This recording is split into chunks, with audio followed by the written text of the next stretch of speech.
lethu sivule Genesis chapter number 30 verse number 27 wakhona.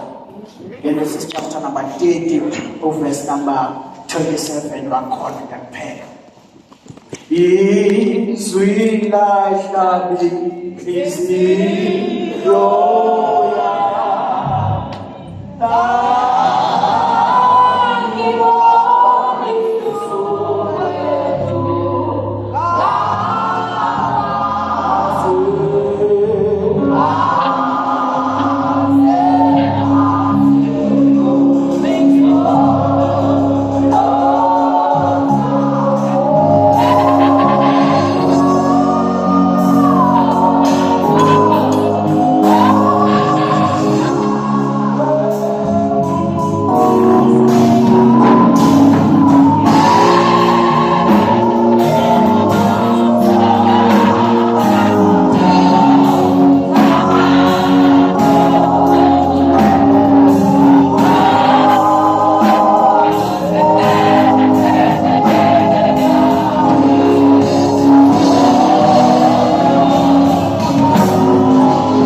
uLabani wayesethi kuye, ake ngifumane umusa emehlweni akho.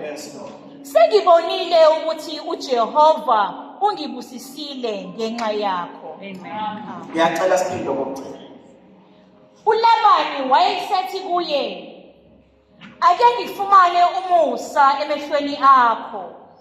Sengibonile ukuthi uJehova ungibusisile ngenxa yakho. Liphilile uNkulunkulu ongcwele.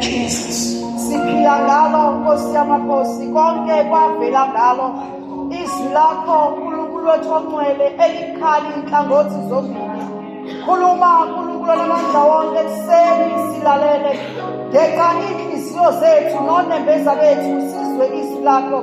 Sibonge umusa wakho uNkulunkulu ongcwele usazokhuluma ngomntwana wakho. We give you praise in the name of our Lord Jesus Christ. Amen. Kafishane ke bazana ngicela hlesi ngobhalayo ngingayinika le ntshumayelo bakubhala isihloko esithi identify a person with a blessing. Bona umuntu onesibusiso. Bese ngithi okokuqala ungahlukani nomuntu ophethe isibusiso sakho. Ngiphinde ngithi akusiwo wonke ama relationships ekufanele kuhlukane nawo, ngoba amanye uthi uhlukana nalabo bantu bese impilo yakho iyafa. Let me just take you back kancane. Ukufunda uGenesis 25 usitshela ngokuzalwa uIsaac indodana yesethembiso sika-Abraham. Lithi iBhayibheli uyazala imali yashada uba nonkosikazi uRebecca. We know the story. Lithi iBhayibheli uma esekhulelwe uRebecca, because uRebecca bazalwane ngegama elihlazayo lesizulu lithi wayenyumba enganabo bazalwane abantwana. Lithi iBhayibheli no Isaka uIsaac esevele kuvumile ukuthi ese-acceptile njengomyeni ukuthi angisoze ngaba nabo abantwana. Abonga amalekhosi. Lithi iBhayibheli nami bayakhula ngeminyaka ba-celebrate ama-anniversary but lutho umntwana. Abonga amalekhosi. Ba-enjoy 5 years, ba-enjoy 10 years, ba-enjoy 15 and 20 up until 59. Ba-enjoya kodwa lutho umntwana. Uma uIsaac eseba 59 years, lithi iBhayibheli wathandaza, wathatha umkakhe waya naye wayothandaza. Wathi Nkosi, ngeka yesimo somngane ngiyathandaza ukuthi ke wenza umangaliso kube kahle, ngoba kukhona isikhathi la ekufanele khona uma uya kuJehova uye direct, uyazi into oyifunayo, ungathembelezi, uye kuNkulunkulu ukuthi Jehova njengamanje nathi into engiyifunayo, ngeka isimo somngane wenza umangaliso kube kahle. Ngeka isimo se-upbringing ngiyacela wenza umangaliso wakho kube kahle. Ngeka yezinyembezi zabazali bami ngicela sale sewenza umangaliso kube kahle. Oh, glory to Jesus. Ngeka gogo wakho edayisa lapho ama-fruit station ngicela nje sale sewenza umangaliso kube kahle. Lithi iBhayibheli lami njengoba eShakhameni wahamba wayomazi umkakhe. Lithi iBhayibheli ubemazi umkakhe bavuka kanti abazi ukuthi balale bebabili sebavuka bane. Balale bebabili kodwa bavuka babani. Lithi iBhayibheli wayitshela ukuthi no, ngoba wayengasayi ngisho esikhathini inyama yakhe ayisindane. Wayithatha mhlawumbe uyakhula uchitheleleni lonke. Lithi iBhayibheli wathi make-check kanti ukhulelwe. Jehova usephendulile.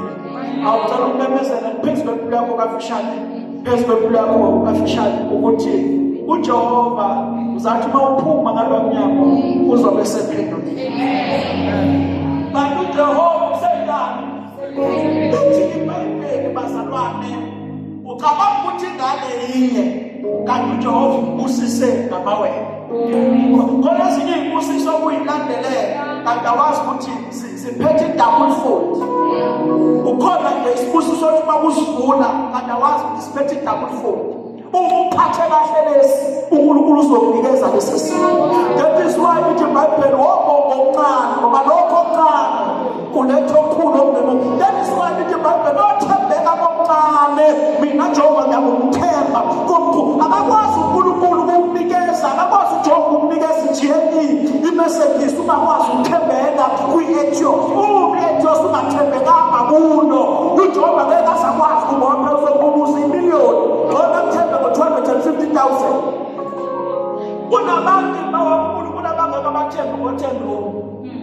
Kulabantu uNkulunkulu abangabathemba ngemizi yabo ngemizi yakusezinga lapha emhlaba bazakhona imizi emihle lapha. uNkulunkulu athi uright lo ehlala kwalo ngoba awuqini lo kwalo. Neza abantu abasha athi uNkulunkulu lo unjani uright kwamanye lapha uthanda ukuthi kuyobe eqa amakoroshe eqa inkulumo kuyobe kusesitebeleni semuntu so uright lapha. Kunabantu uNkulunkulu akuzulanga kazabathembe ngemishado bakhuluma kabi nabafowabo kunokuba yoshaya ingane yabantu ngona lwe nabafowabo.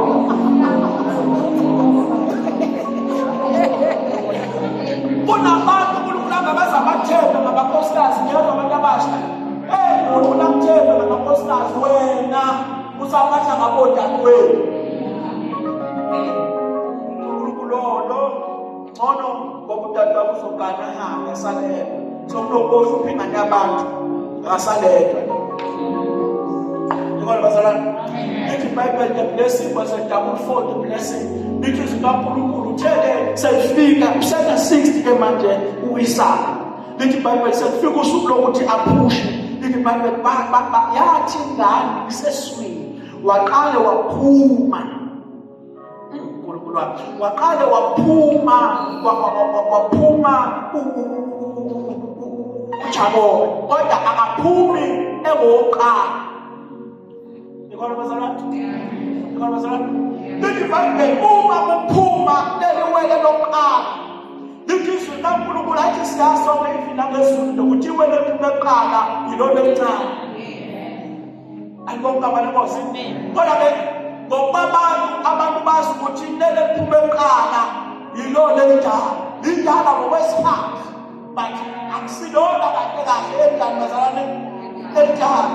Now lithi iBhayibheli la lithi iBhayibheli ukufunda I think ilapha ku chapter number 25 number 26 lithi iBhayibheli Esau uma ephuma Esau uJakobe waphuma engakasho ukuthi umakhe akaphushe wakhipha isandla wayobamba isithende sika Esau. Kanti uNkulunkulu wakhipha isiprofethi phezu kukaIsaka wathi unkosikazi wakho uphethe izizwe ezimbili eziyakuvikelana. Omncane uyakukhonza omdala uyakukhonza omncane. So lesikhathi uJakobe esaseswini akakasho ukuthi akaphushe uRebeka wavela wahlobongela wakhipha isandla engakawayibona ngathi ngakhipha isandla kuqala akukaze mina ngikhohle. Lithi iBhayibheli wakhipha isandla wabamba isithende. Leyo nto bathi ayikho into ebhalwayo eBhayibhelini engenayo significance yakhona. Njengoba ekhipha isandla nje ibamba isithende ufeza sona isiprofethi sokuthi lona omdala ophumile uyakukhonza lo omncane olandelayo. Lithi iBhayibheli isandla basibuyisela ngaphakathi base baqala bakhipha ikhanda kuqala. Nje abakabi nalosuku bezele kodwa sebeyaqala bathokoza ngoba into eshiwo uNkulunkulu iyokwenzeka. Lithi iBhayibheli lami bakhula lesikhathi bekhula uEsau waba ngumzingeli uJakobe waba semakhishini waphela wawuchef. Akubonga abantu selithi iBhayibheli ke uIsaka wamthanda uEsau ngoba wayemlethela inyama efresh wayekhombisa ubudoda nobutsizwa. Ikona bazalwane lo wathanda uma wakhe ngoba wayesiza uma wakhe ekhishini. Akubonga abantu lithi iBhayibheli uma lo osemadlelweni ebuya lithi iBhayibheli wayediniwe ufika akabambanga lutho ekuzikeleni. Lithi zikaNkulunkulu seyafika kuloka lo uphekile. Lithi iBhayibheli lami wathi lo weSawu uJakobe ngicela ukuthi ungiphe ukudla ngidle ngingaze ngife. Wathi uJakobe ngeke ngikunikeze ngcono qala wena ungidayisele ubuzibulo bakho. Yezwa bazalwane ngeke ngikunikeze mahhala manje ngifo mahhala. Ngcono udayisele ifa lakho lomsibulo lokuba uyinkosana kodwa ngenxa yendlala wadayisa ngalo. Wathi domsiza ngani ukusala nesibulo ngilambile. Domsiza ngani ukusala lomsibulo ngijani bazalwane nginambili ngoba ayikho into engizonda nelinyanya njengendlala njengenhlupheko ngoba iyakwazi ukulahlekisa izinto ezamagugu kuwe. Maningi abantu abalahlekelwe ukuphila kwabo ngenxa yendlala. Maningi abantu basuke lapha endabeni uhamba ubuzosista laphaya ukuthi yini badayisa nomzimba yabo bazokuxoxela ukuthi ngilapha nje indlala. Ngashonela uma ngashonela ubaba kusenodade wethu kuphela yimina omdala so ngilapha ngizozama isikwa. Akubonga igama lenkosi. Walahlekelwe Esawu umsibulo bakhe ngenxa yendlala. Akodwa ngicela ukumemezela eBaptist umoya wobuso uvukela ungayishiyi indawo yakho ungadayisi umuntu omusha ngomsibulo bakho noma ngafika ibless alifika lihamba nge-500 ungadayisi ngomsibulo bakho. Ungadayisi ngomsibulo bakho. Amen. Bishop makabuka nomkhabo ngaphezu kwashabalala. Ngihamba nge-500 bese ungadayisi ngomsibulo bakho. Bafethu zinsizwa ningadayisi ngomsibulo benu. Namhlanje ngithukisa mama wami ukuthi ngidayisa ngishabafana namhlanje ngidayisa ngishabafana ngidayisa abafana ngenxa yendlala.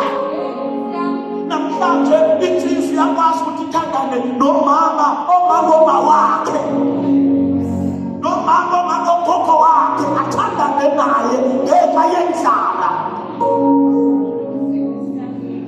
Adayisi ukuthi ngomthiswa bakhe ngenxa yendlala. Usize ungafani njengo Esawu bathi nomsiza nami ukuba ngumsibulo ngilahlekelwe ukuphila kwami ngife. Awu namhlanje ngicela ukusho ukuthi ungalahlekeka konke usalo lami kodwa ngiyazi ongifelayo ukuthi ukhona. Kwithi iBhayibheli uJobe uthe selahlekelwe abantwana bakhe ngo-7 bafa ngosuku olulodwa waqaba bawu-7 ngosuku olulodwa walahlekelwa imfuyo yakhe waze wagula ifundishe emzimbeni. Lithi iBhayibheli ukuthi bawumsusa la kusalela inyama embedeni ephethwe skin cancer phethwe amathumbu. Lithi iBhayibheli uthe esethi umkakhe thuma noNkulunkulu wakho bese uyafa. Wathi uJakobe akasho ukuthi uyisiphukuphuku kodwa wathi usukhulumisa okwesiphukuphuku. Akubonga igama lenkosi. Wathi ngiyazi ukuthi umhlengi wami uyaphila ngoba akaphili ngoba sinemali kuphela, akaphili ngoba sisuthi, akaphili noma sisebenza kodwa uphila noma singasebenzi, uphila noma sigula, uphila noma sihlaselwa ngoba siyazi ukuthi umhlengi wethu ukhona. Wathi ugogo wami alikho ithuna lendlala memezela namhlanje ukuthi namhlanje ngisho njengesakwa sami ukuthi alikho ithuna lendlala. Ungadayisi ngomsibulo bakho ngenxa yendlala. Ungadayisi ngento eligugu kuwe ngenxa yendlala. Oh, glory to Jesus. Lithi iBhayibheli uyozingela kababe lutho. Ungasheshe ulahle ithemba ngoba mhla sivuka wabuye la kuyifile wezophinda baba manje wena ufesa kabili ufesa kathathu bese uvemshiya phansi uthi hayi vele umsebenzi kamasipala iyagwazeka thina besinemnani imali yokugwaza shuthi ngeke sibe sebenze. No, thembela kuJehova. Akubonga igama lenkosi. Thembela kuJehova noma kungasathembisi kodwa uthembe ngoba ukholekile yena othembisayo. Lithi iBhayibheli nami u-Isaka kwafika isikhathi sokuba gule eseyibona ukuthi usezoshona. Lithi iBhayibheli wakhuluma no-Esawu wathi, Esawu, hamba Esawu uyongithathela inyama zakho zingeke, ungathathi lezi la egcekeni lezi zababa wakho, ngoba awukwazi ukubusisa ubaba wakho ngento ezithukuthuku zakhe. Nikona bazalwane? Uthi hamba uye ngaphandle uyozingela, ubuye ungenzele isilovelo, ngizobeke njengobaba sekuyakubusisa, uphuthume ngingaze ngife. Kanti uRebecca uyezwa, ngoba manje uRebecca akamthandi sisi esakhe, akusona isitepchild sakhe lesi, ingane yakhe. Ikona bazalwane? Akusona isitepchild sakhe, kodwa ingane kabani yakhe evudle labo. Akubonga amantombazane. Lithi iBhayibheli wasebenzisa uqili, ngoba leli gama elithi Jakobe lisho ukukhohlisa. Akubonga amantombazane. Leli gama lelithi Jakobe lisho ukukhohlisa, a betrayer. Lithi uNkulunkulu watshela uJakobe wathi ubaba wakho utshela umfowenu ukuthi hamba ozingele emenze isilovelo.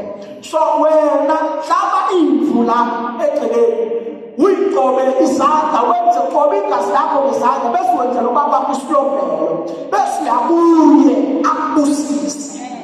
Lithi iBhayibheli labo wasenza uJakobe ngokuphuthuma isilovelo, wasisa ubaba wakhe. Lithi uNkulunkulu wathi babethinta, wathi ukuthinta kwami ngiyeza ukuthi ngazuthi wesaba, kodwa iphimbo lakho liyasho ukuthi wena uJakobe.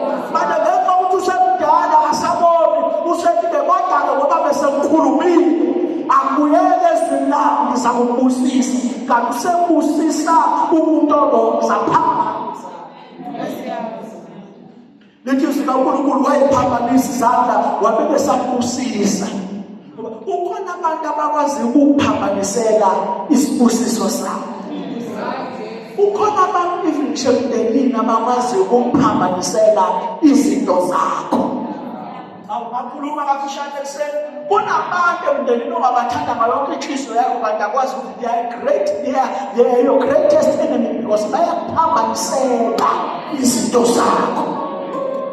Akubonga tabanabos.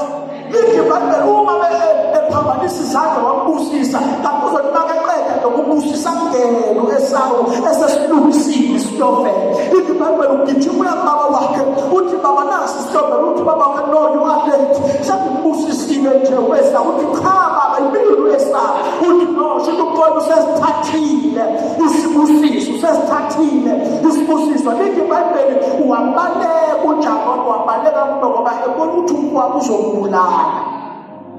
Andonke tabanabos, kodwa ubaleka nje isibusiso sike phezu kwekhanda lakhe. Isibusiso sibabona siphezu kwekhanda lakhe. Abanye now is a blessed man. So bengakabi nezinto kodwa uhamba ubusisekile. Kufanele uzazi ukuthi njengoba lithi iBhayibheli bonke abamamkela wabenikeza amanye ukubizwa abantwana babo, you are already a blessing. You don't carry a blessing, but you are a blessing. Andibonga amantombazane. So kufanele wazi uma nje usuba wamamkela isibusiso sikaJehova siphezu kwekhanda lakho, ufika kuvala iminyango. Angafika la kusebenza khona manje uthi umsebenzi akubhala amagama amakhulu abovu esebhodini lihlamatha umsebenzi ngangena na first license yami, bathi ngizwe lapho kuthiwa kufuna ngalo driver hamba ngapha. Umuntu wesibusiso kufanele kube nama-tactics okungena la kuthiwa kungenwa khona, kodwa umngeno afika ngathi ngizwe lapho kuthiwa udinga ngalo driver. Naw sengifikile nayo license yami inephikiphi, ngathi ngidriver Uber, manje sengifikile ngizwe kuthiwa khona umsebenzi la, bangiyise ofisini lika-director. Wathi yazi khona umuntu osesanda ukuhamba last week Friday, namfika umsonguluka wathi ungakusagoduka-ke yehlela abeke ezansi uya kwi-interview, bathi makufike ndiyeni ngathi cha ngiyeka drive ama-truck ngiqamba manje ngaze ngithinte nakwithinte ihlako. Ukuhamba nesibusiso kufanele ube nokuhlakana. Wena bawithole ubefuna kwamanje ugcwele kakhulu wena. Uma iqiniso njalo, ebuzinto isibusiso ndingabantu abahlakanipheleyo. Wena ugcwele uJesu esihamba wena. Ngisho akaze ngithinte ngishiloli lele ncane boyeshwa 100 kaze ngithi kodwa ngathi kade ngijaba ama-truck. bangithatha bangifaka etraffic ngadrayiva ngathi John bazodrayiva wena manje ngadrayiva babuya bathi pass kuya next week uyaqala uyasebenza ngasebenza uya understand ukuthi uma sekufikile lithi Bible la nyathele khona amathonya wonethu nomhlaba suhlile manje ukuthi sihudha ngeqiniso noma sihudha ngani iBhayibheli alishoyo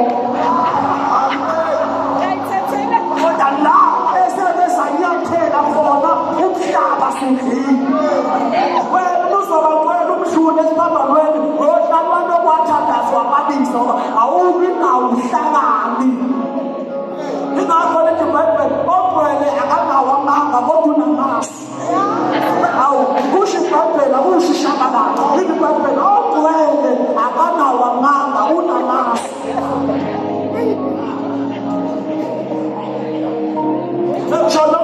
kusho iBhayibheli akusho iBhayibheli so fanele ube namasu uma umuntu ohamba nesibusiso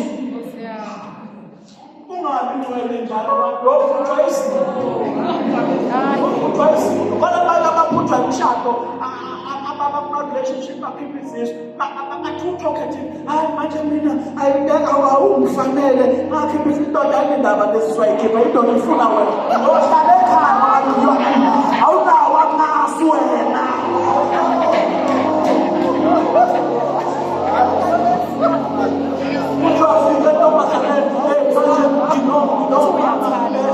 amase seqomile ukuthi no baby mama ukhulume ngabantu akakome ekhaya unawo amasu ngoba isikhathi ukhona iqeda la kufuna abantu abafuna umoya wamasu babeke isandla egameni likaJesu lithi iBhayibheli wabaleka uJakobe lithi iBhayibheli uthe wabalekela kamalume wakhe wabaleka kuLabani uma efika endlini kaLabani ufika ubona intombi ogama layo linguRachel kanti uRachel unosisi omdala okunguLeya lithi iBhayibheli wayeLabani wathi malume kudala ngokwazi ukuthandana nokhazini wakho umshade yonke lento kodwa siyokufundisa ngelilanga lokho lithi iBhayibheli uma befika wathi malume sakubona intombi la ekhaya ngibona uRachel lithi iBhayibheli wathi-ke xa ukuthi akunazi inkomo akunayo ilobolo uzocela ukuthi ngikusebenzele for 7 years manje angazi inkomo eziwu-12 neyithathayo kodwa siyokhuluma ngelinye ilanga ngoba wasebenza u7 years kuzabe siwu7 kodwa-ke siyokufundisa ngelinye ilanga lokho wathi-ke uzosebenza-ke wena u7 years ukuze uthole uRachel lithi iBhayibheli uthe esewuqedile u7 years wahamba wathi ngifike la 7 years ago ngabona so sengisebenzile sengicela-ke okungokwami lithi iBhayibheli wathi-ke no kahle wakhuluma noLeya kuLabani ngathi Leya awukwazi ukuthi ngingashada udade wena omncane ungakaganwa wena so wena endlini kaJakobe ucishe ugese ebusuku uzothi uma bevuka ekuseni abonke wena kusiyona uRachel bamphambanisela naye izinto ngoba awusoze waphambanisela abantu izinto nawe bengakuphambaniseli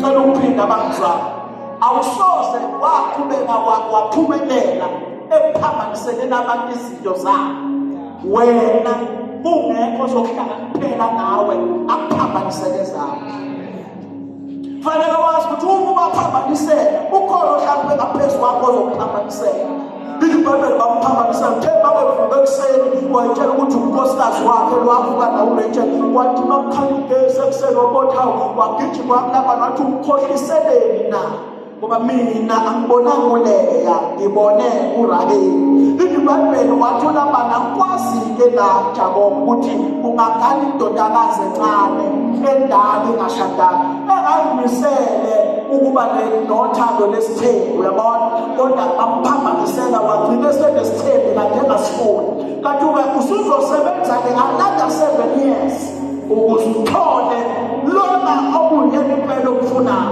ngenxa ukuthi wayemthanda lithi iBhayibheli waphinda wasebenza another 7 years mama uma esebenza kulo 7 years ufika uJakobe empilweni kaLabani izimvu zikaLabani zifa ufika uJakobe empilweni kaLabani imfuyo yonke inkomo amakabeni bonke buzacile kufa wafika emasimini wafika isipinashi simuna sikunasiphuma bese siyamuna wafika yonke into ayitshaliwe ingabusiseki ingahlobi ingenzinga ingakhiphi ithelo lithi iBhayibheli lami uma kusenjalo wathi makefika uJakobe wasebenza izimvu wasebenza imfuyo wasebenza amasimu wadliwa wabusiseka lokade sekufa kwaphila nekade ingazali isazala ngoba kufike umuntu wesibusiso. Because amen. Ngesikhathi esebenza nje akazi ukuthi isibusiso sibuye senza ukuthi lo akade sefela izinto ibenefit impilo yakhe lokho kade kufa aqedane bathe amandla okuphila kuphila. Wamnikeza-ke uRaheli after 7 years ufike la engenazo ngisho isebenza esodwa kodwa naye usenezimvo kwezakhe ngoba wayeseyilahla uLabani izimvu wathi no ngicela ungayilahli inikeze mina ngizoyikhulisa zazalana zanga ufike la engenalutho kodwa usenezimvu unamakhosikazi unomhlaba ngoba uhamba nesibusiso. Umuntu ahamba nesibusiso ufika la ekufika khona impumelela yikho uthi mawufika ubona abantu bephumelela ngoba wena uhamba nesibusiso. Umuntu wesibusiso ufika la kuthiwa khona imshada yikho uyaphela 2 years ebandleni ingashadi uthi mawufika ayibandla kumele libone livuleka amehlo lishade ngobani ufike umuntu wesibusiso. Utafika uyahlupheka usethenza uthi makufika wena uvuleleka amathuba omsebenzi uwale vuleka manje sekufika umuntu wesibusiso. Kubalulekile empilweni yakho identify abantu besibusiso. Umuntu ofika empilweni yakho ukwenza izinto ezivela lezo it's either uya-invest empilweni yakho iphakame ucela kuyo impilo yakho yehle. That is why you have to be very careful ukunaka ukuthi abantu abafika empilweni yakho benzani. Fanele wazi ukuthi umuntu ofika empilweni yakho it's if ufika empilweni yakho nje uzothatha lokho okuncane onakho impilo yakho noma uzo-invest empilweni yakho impilo yakho iphakame. Lithi iBhayibheli lami uJakobe uLabani wakuba konke lokho. Lithi iBhayibheli-ke uJakobe usenamakhosikazi manje uLeya naye useqalile uba ney'ngane khona la.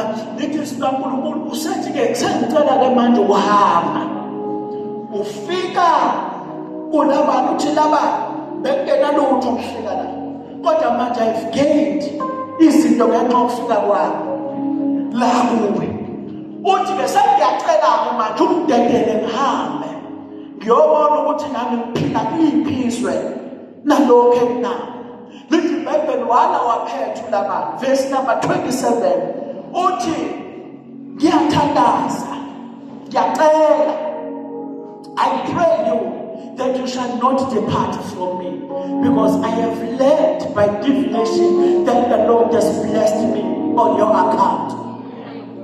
Ngibusiseke nje kungenxa yakho ngila ngikhona nje kungenxa yakho ngaqashwa lana nje kungenxa yakho ngakhulelwa wena kuba khona nango wena ngaba umsebenzi lapha awunekhona bona bazalwane impilo yami lesike kuyo nje namhlanje kungenxa yakho ngakhulelwa wena inyanga kwabedala bafika wena impilo yami yaguquka so akwazi ukuthi sengibuke ushintsho ngaka phezu kwempilo yami bese ngehlukana nawe so ngiyana angifuni ukusuka kuwe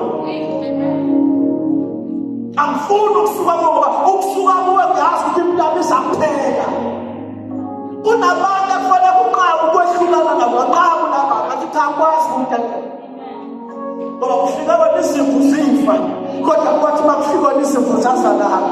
Ufika abantu emasimini ungamili ngisho yendoda iqhamuka kodwa wathi mawuthinta umhlabathi wakhipha isihlahla esihlaza. So akwazi ngeqhamu ukwehlukana nawe. Bakhona inabantu empilweni yakho ngasho ukuthi ngeqhamu kusuka kulo. Ngoba lo ufika empilweni yami impilo yaqhakaza. Ngeqhamu yala ukusuka kwakho phezu kwempilo yakho. Yabona nje mina ngishabe kuthiwa idemon selithi uzonda umkakho. Cha mina ngiyaqaba ngempela. Mase lithi le demon angihlukani mina umkakho ngifice igqoka size 26 yabo lo gqoka manje. Ngoba umfice igqoka size number 26 extra small. Efike empilweni yami 4 years ago. Wafika empilweni yami ngine-stress but akekho umuntu wesilisa wayebhalisa njengami. Angangoba phela ngangimncane kodwa ngangibhalisa ziningi izinto. Nikhona bazalwane? Kodwa wathi uma befika empilweni yami ngezwa ngibatshazwa. Ngabona usungiphithi 26. Ngathi uma ngifika ku-28 ngiyafika kodwa nawe uzoshesha ungishiye. Ngathi uma ngifika ku-30 ngambona uJobe mkhulu bathi 32. Manje ngitsho 34 angisazi noma ngenzenjani yalwa ngithi kusabathenge ngiyadayetha ngenzi lutho indaba engiyakuvela kuba ngazi ngikhuphuka kakhulu nikhona kodwa bazalwane. So ngiyala-ke ukuthi ngisho ngathi yena akangifuni ngiyohamba ngenyawo ngempeshe noma ngemantatiyela futhi cha wena ngiyaqaba biza amakhosi biza konke engakubiza ngimlalela akukwazi kwehlukana nawo wena shuthi ungangishiya manje la ngingazakha ngosuku wena ngekusabuyela ku 26 ngavele ngeke 14 to 16 wengane. Nikhona bazalwane ngoba ukhona umthize wathi mabefika empilweni yami ngabona kuhluma ngabona ucabanga kwami ukhulile ngabona indlela yami engenza ngazo izinto ufika empilweni yami la bengakwazi ukufeka imali manje nikhona bengazi ngiyayidla ngiyosebenza ngiyayidla ukubhekana ngiyazi ngoba ngikhule kanzima manje uyabona uma ukhule kanzima ubona imali ubona igoli angidle manje phele ngisebenzele.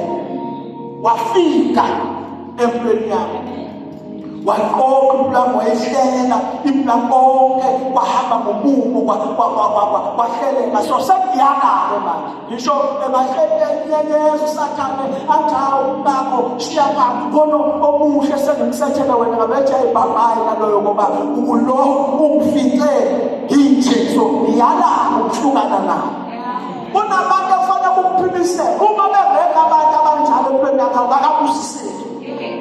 Uma bengekho abantu abathi akwazi ukuhlukana nawe uthema ufika empilweni yami yashintsha awubakabusiseki. Kufanele uzazi uma uyisibusiso ukuthi ngiyisibusiso akithi mangivela kwaze ukuthi akuvela usenzo ngempela but kuvela usenzo oyisibusiso. Glory to Jesus. Amen. Akubonga igama lenkosi. Bathi labangiyala ngiyeqaba. Bheka emasimini angifuni ukukhuluma mina. Bheka izipho angifuni ukukhuluma mina. Buka umhlaba wami angifuni ukukhuluma mina. Akukhuluma izinto othe mawufike empilweni yami zenzeka. So ngiyaqaba ukuthi ngisuke uwe. Akubonga igama lenkosi. uJesu ungabashuka abantu esebanikeza izimpa badla ngoba babe sebebona njenge-feeding scheme ukuthi manje babona uJesu bayazi ukuthi kukhona ofishi lezinkwa esizobadla. Lithi iBhayibheli wavala izinkwa uJesu ngalokho kamele kose wavala izinkwa wavala ofishi. Lithi iBhayibheli bahamba abantu waphendukela kubafundi bakhe wathi nami nizohamba njengalabo abahambile beqokuvala i-feeding scheme. Wasuka umphetho wathi singasuka sihlonephi ngoba bazophila bafumaneka kuwe. Angisazeli isinkwa kodwa senzele ukuthi kukhona into engaphezulu kwesinkwa engamazwi okuphila. So noma bengahamba abanye mina ngeke ngisahamba ngizohlala la. Amen. Kufanele u-identify abantu abaphethe isibusiso sempilo yakho. Ungahambi uyifaka noma ikephi. Akubonga igama lenkosi. Ungahambi uyihloma noma ikephi ngoba la uyihloma khona wa-attract-a nomoya yakhona. Ungahambi uyiphosa noma ikephi ngoba la uyiphosa khona kunomoya yakhona. Uzoyiphosa abantu kanti the spirit of terror, the spirit of delay. Angibonge igama lenkosi. Lithi iBhayibheli uAbraham into uNkulunkulu angambusisi kubo ingenxa yesibulo yegama likababa wakhe leli gama elithi terror ubaba kaAbraham lisho delay. So uNkulunkulu wathi akwazi ukubusisa wena usekhini kababa wakho ngakune spirit of delay. Ingakho noTerah wazalwa esemdala, noAbraham wazalwa esemdala, noAbraham uthole abantwana esemdala. Iyalandela yonke lento iyalandela. NoJakob umzukulu kaAbraham uthola abantwana esemdala. Oh, glory to Jesus. So kufanele uyidentify empilweni yakho ukuthi labantu engibasondezayo ujabule umuntu abantu mina umuntu athetha yonke umoya yabantu uyithola izinto engafuna ngabe uyazilwa. Amen. Sebasondela abantu kuwe abalongo. Sisondeze nabantu besibusiso. Sisondeze nabantu besibusiso, sisondeze nabantu bempumelelo abazoyijika impilo yakho.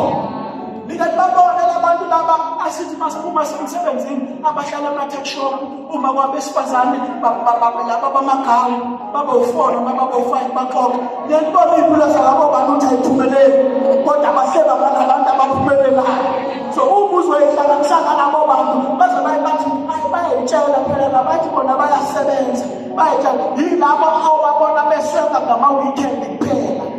Yabo laba bamagawu from Monday to Thursday babona ngamagawu kodwa from Friday to Sunday bayaswela ngakutshela bayosileya lapha ko-Florida bayodayisa ngomzibulo babo.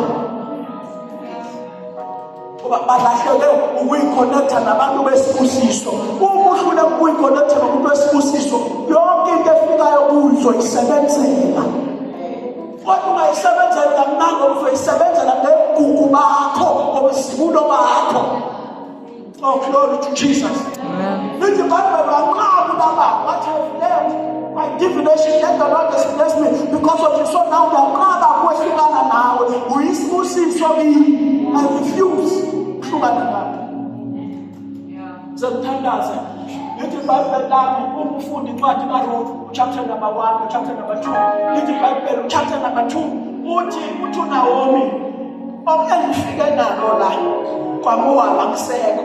Myeni wami akasekho, amadodana ami awasekho, lawa nina wena Ruth no-Orpa enwashadile awasekho afile. So ngicela ukubuyela ezweni lakithi ngoba angisenayo indlela yokuphila la. Nani nibuyele kubantu bakini. U-Orpa waphuthuma. U-Orpa bathi bye-bye. Angibuyela kubantu bakithi. Ikhona basala lithi iBhayibheli u-Orpa wamqabula wathi bye-bye akwengibuyela kubantu bakithi. Kodwa uRuth ngenxa yokuthi wabona impilo yakhe iguquka wasuka wa-identify a person of a blessing phezu kwempilo yakhe wathi kuyini ukuwela kubantu bakithi kunalesi sibusiso ethe bangifika kuwe ngasithola. So abantu bakhona nawo kuyokuba ngabantu bami, isizwe sakho kuyokuba isizwe sami, noNkulunkulu wakho Naomi kuyokuba uNkulunkulu wakho. Wanamathela kuye kanti akazi ukuthi usenamathela to a place ozomconnecta to a destiny. Amen. Amen. Wanamathela kuNaomi kanti akazi ukuthi unamathela to a place ozomconnecta to a destiny. Lithi iBhayibheli makefika laphaya lithi iBhayibheli wakhothoza kanti ngesikhathi ekhothoza kukhona uBhowazi inkosi yamlelizwe engenankosikazi.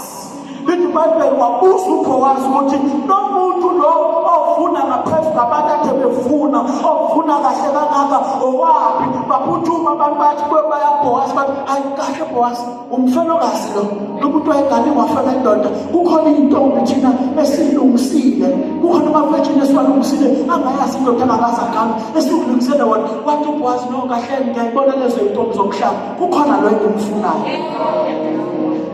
Awubathi angisho namhlanje ukuthi kuzoyeka amadoda esiyale kaNongoma khetha wena uney'ngane eziwu4.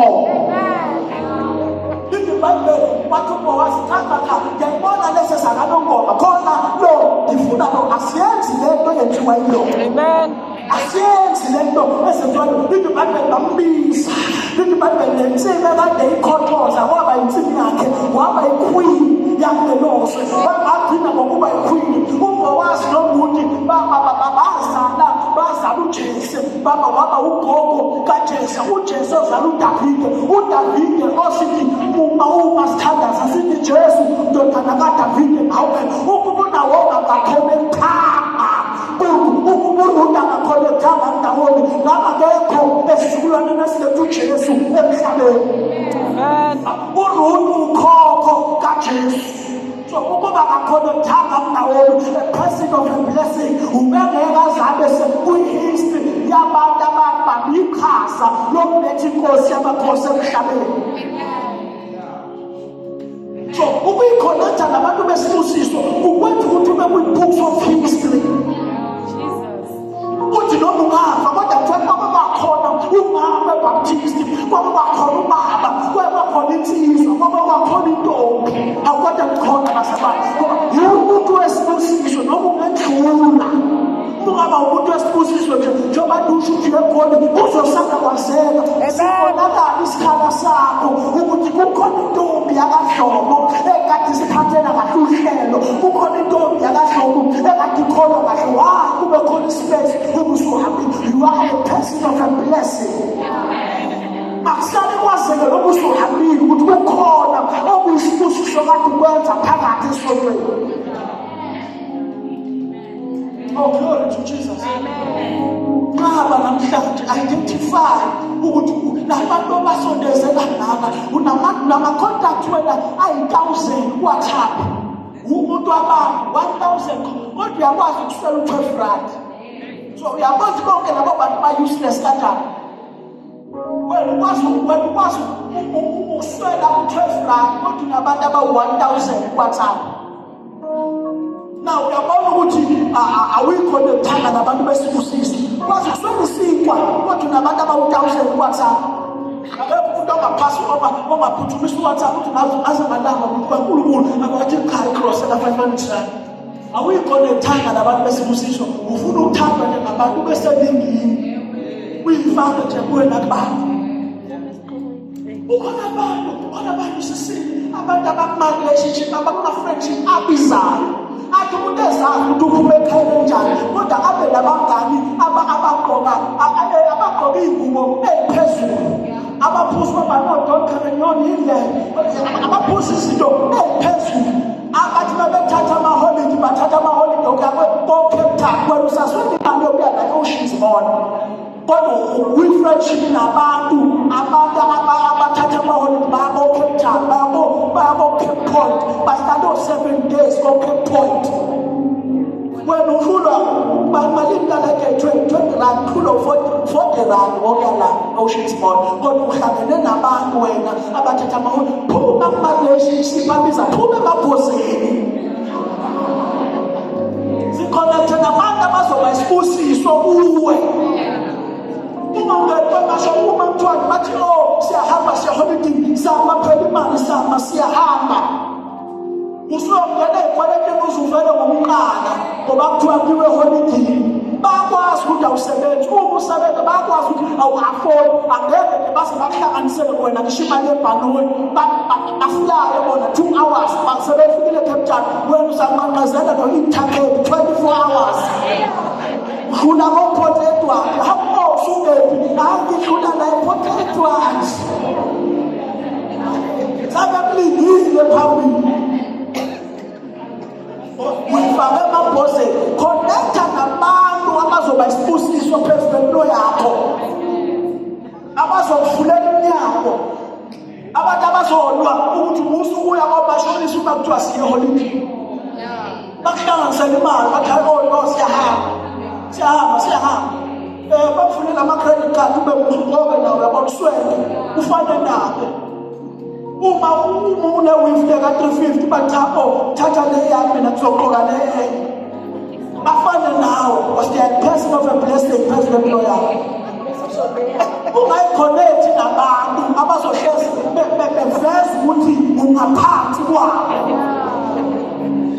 Ungayikhonekthi nabantu abazohlezi befanele baveze ukuthi wena ungaphansi kwabo bona abangaphezulu kwabo. Yiba nabantu ezothi babebuka ilingana ukuthi wena ngodo ucela ulisti ngazuthi nawukhona imoto abanayo ungabe umfana othuma ama-ayisi uthathatha naso sikiye ngoba uyakwazi ukudrayiva hamba uthenga ama-ayisi lapha egaraji bahluleka ngisho ukuthathela iy'bhantanga bayicars ka-31,000 but they are saying they are your friends.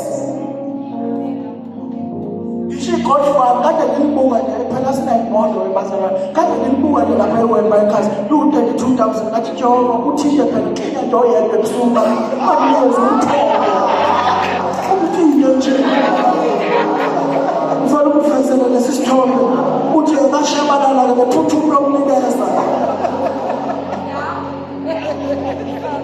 because what abazalwane banihlanganisa nabantu bahlula ngisho ukushayela uba awufethu sihlezi lana awuphuthume woza bahlula ngisho ukurequestela lokumisa isiteshi hayi bafethu umyeza isidlula naka-efe entolo bahlula ukurequestela but they are saying they are your friends uma kubantu abangasisi isibusiso president akube umakhalathi makhelwane uma kubantu abangasisi isibusiso akabe isibusisa abantu abasempilweni yakho nawe ube isibusiso kulo ubuhlungu kuyikhonekta nabantu abayisibusiso bezohlula into eyodwa ukuba isibusiso nawe. Amen. Bayisibusiso bayakuthanda bayisibusiso uyagaining ngabo uyabosiseka ngabo but wena uyahluleka ukuba isibusiso awushabela kuzoba isibusiso kanjani umuntu ohamba ngemoto cha mkhulekele kufikela iningi inkosi lapha. Amen. Mkhulekele awu baba mkhumbule khumbule kuleya moto mfike abantu ayatshontshwa amapholo nangu ubrade ngamthini hamba ngepholo ayatshontshwa amapholo ufuna ukuthandazela mthandi wena usahamba ngalo yini awusekwibhasi yabona ukuthi uNkulunkulu faka uNkulunkulu lapha phansi ama-levels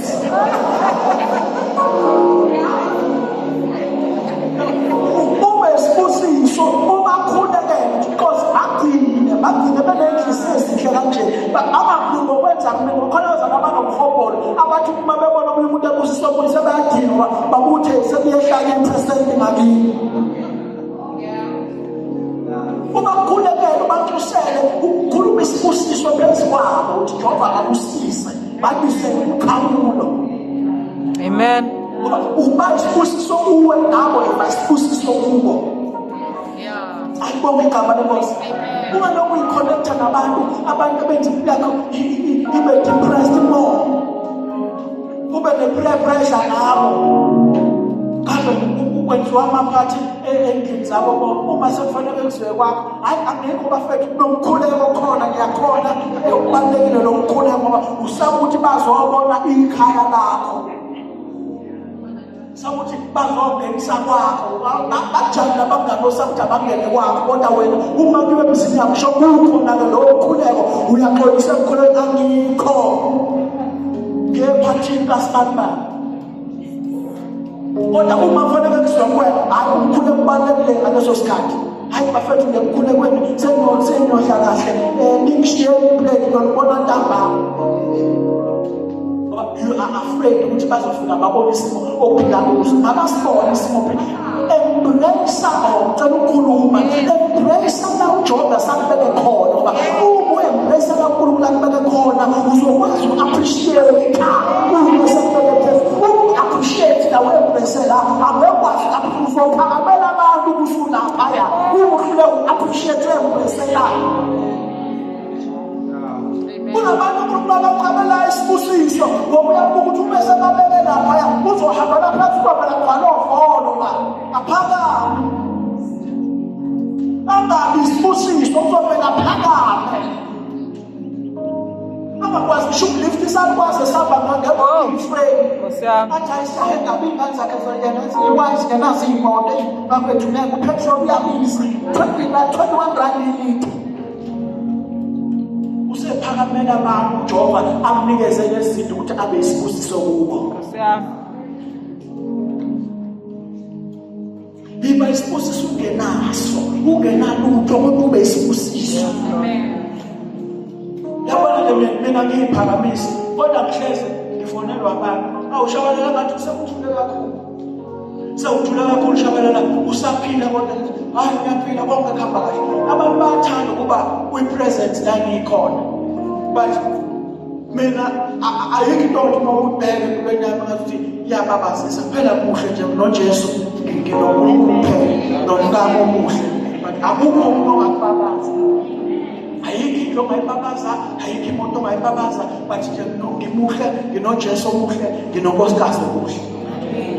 But abantu bathanda ukuba kwi-presence la ngikhona why ngiyeke ukuthi nginamazwi obuhlakani nawe nayisibusiso kubantu ukuthi yini into abantu abangabenefitha ngayo kuwe so that uzokwazi uku-attract abantu aba-right.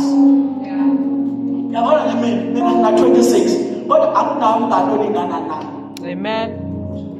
Amen bakulazi kuze kuthiwa ngiyikhetha mina nabantu abadala kunami abanye engingathi mkhulu kubo but they are my friends baze bayelelelo lokuthi ubaba singabahlobo bakho singabahlobo why ngokujoba wami wisdom emncaneni bakho bakunikeza ubuhlakani ngiyakwazi ukuhlala nobaba abadala ngikhuluma into engathi ngimdala ngimncane 26 years namnako umngane ocisha ingane nami una 29 ocishe alingana nami but I don't have a friend ongaphansi kwami futhi akunawo umngane ngokwempilo ongaphansi kwami manje ufuna abantu besibusiso ufuna bengithanda Jehova lesasibusiso ngiyacela lo muntu ngendlela yokubusisa lento nami ngiyacela ayise ngani nikhona bazalwane not that I despise abangaphansi kwami no Alibonga balebosi. Umuntu abantu bonke futhi ngangeke ngokufundisa uma ukuthi khona abantu abadespise. Alibonga balebosi. But learn to attract abantu abayiblessing. Ngiyacela simenze ngenyama. I have learned by divination that the Lord has blessed me because of you. Attract abantu identify ufuna namhlanje wangoba uWhatsApp wakho. Ubuke abangano nabo utshela ukuthi lo bathi mayifike empilweni yami kanjani bese ufuna udelete namhlanje uma la ekhaya ufike udle bese udonsa WhatsApp wakho and that's no useless delete keep number lahla lapha abonga balebosi namhlanje ngifuna namhlanje wenze lento ekuthiwa introspection wezihlole namhlanje ukuthi ngabe ngiyisibusiso yini. Amen. Phela ngokuba isibusiso bakhona inabanye abayisibusiso kimi. Fanele kube isibusiso bese bekhona abantu ababa isibusiso kithi. Ukusuba identify labo bantu hamba ibanga lide employed because we identify abantu abayisibusiso.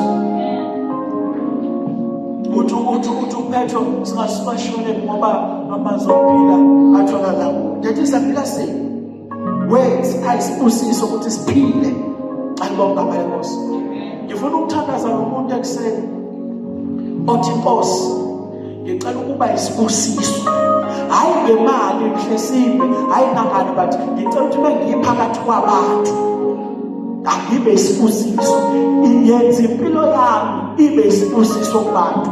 Yabona umusho njalo uJob uzakubusisa into the point ukuthi yabona isibusiso sakhulunywa kuAbraham uNkulunkulu ethi Abraham wena ngiyakubusisa ebese kwenza isibusiso izizwe zonke ziyacela kuwe. That is a prayer I want us to make namhlanje uthi Jehova ngifuna ukuthi wehlise isibusiso kimi so that leso sibusiso bese sehlile ngiyakuba isibusiso ebantwini bakho. Akubonga balebosi cela wena osho njalo ugijimisa ngaphambili kuthandaze nawe. Father, I want to be a blessing ukuba isibusiso ngifuna ukuthi ungibusisa ukubusisa mina bese ngibusisa abantu bakho. I want to be a blessing ukuthi ukuze ngaphambili khona abantu ngifuna babusiseke ngami so lesikhathi wena Nkosi ushintshe impilo yami uguqule impilo yami uphumelelise impilo yami I will be a blessing to your people. Uthi umntwana ukunginikeza lo mntwana mina ngizamthatha ngibuyisele kuwena namhlanje ngifuna abantu abazothi Nkosi ukubusisa ngizakubusisa lesi sibusiso onginika sona ngizakubusisa nabantu bakho ngizakubusisa